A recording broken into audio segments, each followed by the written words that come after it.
Good evening everyone. सभी को पता लग गया है कि 31 मई को आपका एग्ज़ाम है और काफ़ी सारे डाउट आ रहे हैं और वीडियो में भी थोड़ी सी लंबी हो सकती है क्योंकि सारे डाउट्स क्लियर करने बहुत ज़रूरी हैं और सारे ही डाउट्स आज आपके क्लियर हो जाएंगे तो आपको बार बार कमेंट करने की ज़रूरत नहीं पड़ेगी।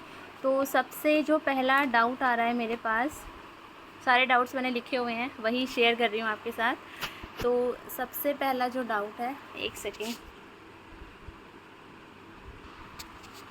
तो आपका सबसे पहला जो डाउट आ रहा है वो आ रहा है हमारा सबसे पहला जो डाउट है वो है एग्ज़ाम सेंटर को लेके कि एग्ज़ामिनेशन का जो सेंटर है वो कहाँ पड़ेगा। तो इस बारे में तो कोई कुछ नहीं बता सकता आपको, क्योंकि अब जो आपने एड्रेस फिल किया है उसके अकॉर्डिंग जो भी है आपको आपका एग्ज़ाम सेंटर अलॉट हो जाएगा जो भी आपके नियर बाय पड़ेगा। ठीक है, तो इसके रिगार्डिंग तो मैं आपकी कोई हेल्प नहीं कर सकती, ये तो अब एडमिट कार्ड आने के बाद ही पता चलेगा। अब नेक्स्ट क्वेश्चन है PYQP कि प्रीवियस ईयर क्वेश्चन पेपर कहाँ मिलेंगे। तो प्रीवियस ईयर क्वेश्चन पेपर कहीं भी आपको नहीं मिलेंगे, इवन मैं भी आपको प्रोवाइड नहीं करवा सकती हूँ क्योंकि यहाँ पे जो एग्ज़ाम होता है वो ऑनलाइन एग्ज़ाम होता है और ऑनलाइन एग्ज़ाम का आइडिया हो सकता है कि किस टाइप के क्वेश्चंस आते हैं। वो कुछ जो लास्ट ईयर कैंडिडेट ने मुझसे शेयर किए थे कि मैम ये पूछा गया था, तो आप उससे हेल्प ले सकते हैं। प्रीवियस ईयर क्वेश्चन पेपर आपको नहीं मिलेंगे क्योंकि अवेलेबल ही नहीं है, तो उसके बारे में परेशान होने की ज़रूरत नहीं है। बाकी इसके अलावा मैंने वीडियोस डाली हुई हैं, आप लोग वीडियो से आइडिया ले सकते हो किस टाइप के क्वेश्चंस आते हैं। मैं अभी आपको शो कर देती हूँ कि आपको वीडियो सर्च करने में बहुत प्रॉब्लम आती है। जैसे ये मेरा चैनल है और एक सेकेंड। हे एवरीवन, टूटी और आप पेंसिल इसी मुझे में जैसे बहुत आप अच्छी बुक जाएंगे लगी। तो यहाँ पे हंसा इस देव जी ने तरीके ये का पुस्तक इंटरफेस खुलेगा। लिखी यहाँ है पे और प्लेलिस्ट वाला इसमें ऑप्शन आ 18। रहा है।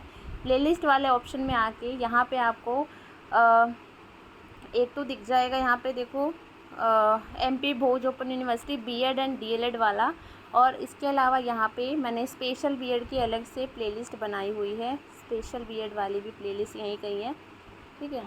ये स्पेशल BEd वाली प्लेलिस्ट है, यहाँ पे आप लोग देख सकते हो। अभी ये जूम नहीं हो सकता है, तो आप इन प्लेलिस्ट को जैसे ही ओपन करोगे तो ये सारी वीडियोस आपको एक ही जगह मिल जाएगी और यहाँ से आप लोग वीडियोस भी देख लोगे तो आई थिंक आपका मतलब ज़्यादा तो नहीं बट 50% ये है कि आपका कवर अप हो जाएगा तैयारी का। तो यहाँ पे सारी वीडियोस मैंने बनाई हुई है, तो यहाँ पे आप लोग चेक कर सकते हो, ठीक है। अभी हम दोबारा चलते हैं स्क्रीन पे ही PDF पे। अब यहाँ तक आपका डाउट क्लियर हो गया है प्रीवियस ईयर क्वेश्चन पेपर के रिगार्डिंग। अब नेक्स्ट है आपका जो मेरिट है और सेफ स्कोर क्या है ये मैं बता देती हूँ आपको। तो सेफ स्कोर के बारे में कुछ नहीं कह सकते क्योंकि यहाँ पे जिनका होता है उनका भी लिस्ट में नाम आता है, जिनका नहीं होता उनका भी लिस्ट में नाम आता है। एक PDF आता है, जितने भी कैंडिडेट ने एग्ज़ाम दिया है उन सभी का नाम उसके अंदर होता है। फिर जिन बच्चों का सिलेक्शन हो जाता है उन बच्चों को मैसेज जाता है और फिर वो बच्चे काउंसलिंग के लिए जाते हैं। ऐसा यहाँ पर प्रोसेस आगे होगा और आपको देखने को मिलेगा। इसलिए सेफ स्कोर के बारे में मैं कोई बात नहीं कर सकती, बट हाँ जितना मेरे नोन में कैंडिडेट थे, जितना उन्होंने शेयर किया मुझसे, तो 75+ जनरल कैटेगरी का मतलब था कि उनका सिलेक्शन हुआ था, ठीक है। ओके, तो यहाँ तक क्लियर हो गया। अब पेपर का लेवल की बात कर लेते हैं। देखो पेपर यार इजी आता है, बिल्कुल बेसिक नॉलेज है जो अभी तक हम पढ़ते आ रहे हैं और वही सब आता है, बेसिक आता है। तो इतना ज़्यादा ना हाइपर होने की आवश्यकता नहीं है, बिल्कुल बेसिक आएगा, आराम से आप कर लोगे पेपर, कोई दिक्कत नहीं है, ठीक है। अभी लास्ट में मैं आपको ये भी बताऊँगी कि आपको कौन सी ऐसी चीज़ें हैं जो पढ़नी ही पढ़नी है, जो छोड़ के नहीं जानी है, ठीक है। तो वीडियो में बने रहना है। ओके, अगला है रिज़ल्ट कब तक आएगा। रिज़ल्ट इसका देखो लास्ट ईयर अभी क्या है, सेशन पूरा डगमगाया हुआ है, कुछ नहीं कह सकते, but according to last year अगर मैं बात करूँ तो 1 महीने बाद, बिल्कुल एग्जैक्ट 1 महीने बाद रिज़ल्ट आता है। तो इस बार पता नहीं क्या होता है क्योंकि शेड्यूल कुछ भी कभी भी हुए जा रहा है ना। तो इसलिए क्योंकि जैसे कि मैंने वीडियो डाली थी तो जून में बताया था उन्होंने एग्ज़ाम, बट सडनली कल डेट आ गई तो अनएक्सपेक्टेड है। बट अगर हम लास्ट टाइम की बात करके चले 2022 वाले सेशन की, 22-24 वाले की, तो 1 महीने में रिज़ल्ट आ गया था।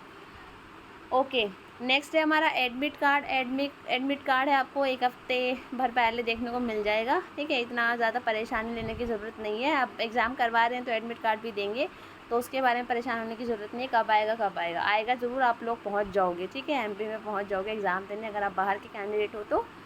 अब हम बात करते हैं नेगेटिव मार्किंग की, तो नेगेटिव मार्किंग बीएड और डीएलएड दोनों में ही नहीं है, स्पेशल बीएड में नेगेटिव मार्किंग है। इस चीज़ को आप अच्छे से ध्यान रखें। अब हम सिलेबस की बात करते हैं। देखो सिलेबस बहुत इंपॉर्टेंट है, क्योंकि आपने जो मॉक टेस्ट देखा है उससे आपको बहुत कन्फ्यूजन हो रही है, और पेपर बाइलिंगुअल आएगा, डरने की ज़रूरत नहीं है मॉक टेस्ट को देख के।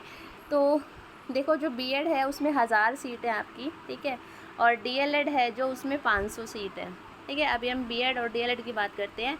तो बीएड डीएलएड का सिलेबस सेम है, बस ये है कि थोड़ा सा जो बीएड है वो ग्रेजुएशन लेवल के क्वेश्चंस पूछे जाएंगे आपसे, और जो डीएलएड है वो 12th बेस के क्वेश्चंस आपसे पूछे जाएंगे। तो आपका बीएड और डीएलएड में है आपका जीके है, इसमें आपका जो मैंने अभी शेयर किया था, कल वीडियो बनाई थी, उसमें से देख लेना कौन कौन से टॉपिक्स हैं।